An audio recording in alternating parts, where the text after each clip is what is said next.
श्री स्वामी समर्थ. जय जय स्वामी समर्थ. भिवू नकोस, मी तुझ्या पाठीशी आहे.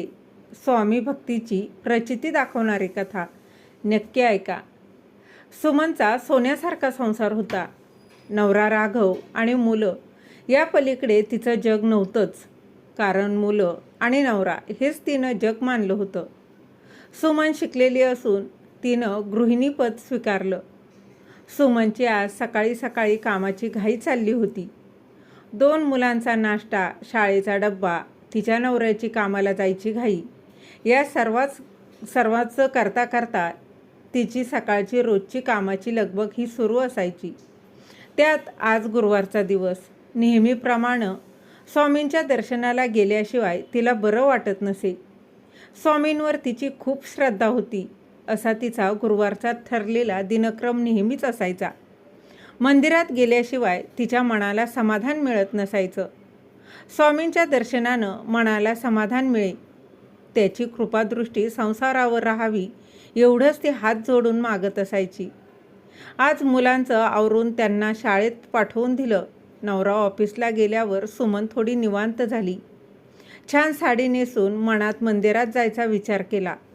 जाताना एक हार स्वामींसाठी घेऊन जाऊ असं मनोमन तिनं ठरवलं. तिने पर्स घेतली. एका हातात मोबाईल घेऊन ती मंदिरात निघाली. जाता जाता तिने स्वामींच्या प्रतिमेसाठी हार घेतला. मंदिराच्या आवारात तिला प्रसन्न वाटत होतं. गुरुवार असल्यानं भाविकांची गर्दीही होती. त्यातूनही ती वाट काढत दर्शनासाठी गेली. बरेचसे भाविक दर्शन घेऊन जप करत होते, तर कोणी पोथी घेऊन ते वाचत होते. सुमनच्या मनात आज मात्र पोथी वाचणाऱ्या भाविकांना पाहून तिच्या मनानं पोथी वाचण्याचा निर्णय घेतला. कारण नेहमी कामामुळे ती दर्शन घेऊन घरी जात होती. पण आज सगळं काम उरकलं होतं, तर आज तिला मंदिरात देवाच्या सेवेत वेळ घालवावा असं तिला वाटत होतं. तिच्या निर्णयाने ती खूप खुश झाली. सुमनने स्वामींचा पाया पडून आशीर्वाद घेतला. पोथी वाचण्यासाठी ती जागा पाहत होती. तिथे तिला इतर भक्तांशेजारी रिकामी जागा भेटली. तिथं पोथी वाचण्यासाठी सुरुवात केली. स्वामींचं नाव घेऊन पोथीच्या पाया पडून तिनं वाचायला सुरुवात केली. पोथी वाचताना शब्दांचा अर्थ समजून घेत अगदी मन लावून ती पोथी वाचत होती. समोर स्वामीच उभे आहेत असं तिला जाणवत होतं. एवढी ती तल्लीन होऊन जगाचा विसर पडून ती वाचत होती. पोथी वाचताना 1 तास होऊन गेला. तिला काही कळलंच नाही. तिची पोथी वाचून झाली. डोळे मिटून ती शांत बसली आणि पाहते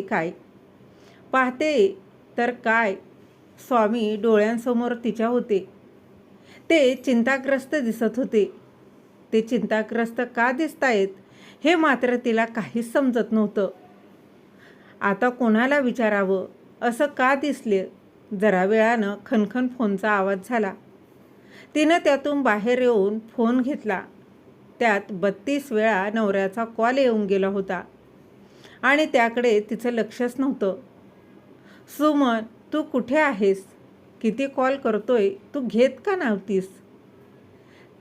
मी सुमन पुढे काही म्हणणार तोपर्यंत तिचा नवरा तिला म्हणाला, अगं मी दवाखान्यात आहे. लगेच ये. सुमन काळजीनं काय झालं म्हणाली. काय झालं तुम्हाला? राघव, माझं रक्तदाब वाढल्यानं मला चक्कर येत होती. गाडी ही नीट चालवता येत नव्हती. एका गृहस्थानं मला रस्त्यात मदत केली. त्यांनी माझी गाडी घेऊन मला मागं बसवून गाडी दवाखान्यात आणली आणि त्यांच्यामुळे मी सुखरूप आहे. तू ये पटकन या पत्त्यावर. तुला आल्यावर बाकीचं सगळं काही सांगतो. सुमन धावत पळत नवऱ्यानं दिलेल्या पत्त्यावर पोहोचली. नवऱ्याला दवाखान्यात पाहून तिच्या डोळ्यातून अश्रू वाहत होते. राघवने डोळ्यानेच तिला शांत केलं आणि शांत व्हायला सांगितलं. काळजी करू नकोस असं तो डोळ्यानेच म्हणाला. त्यावर डॉक्टर आले. ते म्हणाले, हे बघा, काळजी करण्यासारखं काही नाही, पण यापुढे काळजी घ्या. आज वेळेत पोहोचले नसते तर काहीही झालं असतं. त्यात यांचा रक्तदाब खूप वाढला होता. उच्च रक्तदाबात काहीही होऊ शकतं. यापुढे उच्च रक्तदाबाच्या गोळ्या कायम चालू ठेवायच्यात. बरोबरही ठेवायच्या. रोज घ्यायला अजिबात विसरायचं नाही. संध्याकाळी तुम्हाला डिस्चार्ज मिळेल, डॉक्टर असं बोलून तिथून निघून गेले. सुमन, कुठे आहेत ते गृहस्थ? सुमन म्हणाली, त्यांचे आभार मानले पाहिजेत. देवासारखे धावून आले. अगं, मलाही ते पुन्हा दिसले नाहीत ग. आणि सुमनच्या चेहऱ्यासमोर स्वामी चिंताग्रस्त का दिसत होते याचंही तिला उत्तर मिळालं. तिच्या पुन्हा डोळ्यातून अश्रू वाहू लागले, कारण स्वामींनी स्वतः येऊन तिच्या राघवचा जीव वाचवला होता. सुमनने नवऱ्याला देवळात घडलेली सगळी हकीकत सांगितली. त्यालाही ऐकून धक्का बसला. आज पुन्हा सुमनच्या कानाजवळ आवाज घुमत होता, भिवू नकोस, मी तुझ्या पाठीशी आहे. भिवू नकोस, मी तुझ्या पाठीशी आहे. सुमन आणि राघवने पुन्हा स्वामींना हात जोडले. तुमची कृपादृष्टी सदैव अशीच राहू दे, असं मनोमन सांगितलं. सुमनला मनापासून केलेल्या भक्तीची प्रचिती आज पुन्हा एकदा मिळाली. तर मग स्वामी भक्त हो, तुम्हालाही अशीच स्वामींची एखादी प्रचिती आली आहे का? कमेंटमध्ये नक्की सांगा. श्री स्वामी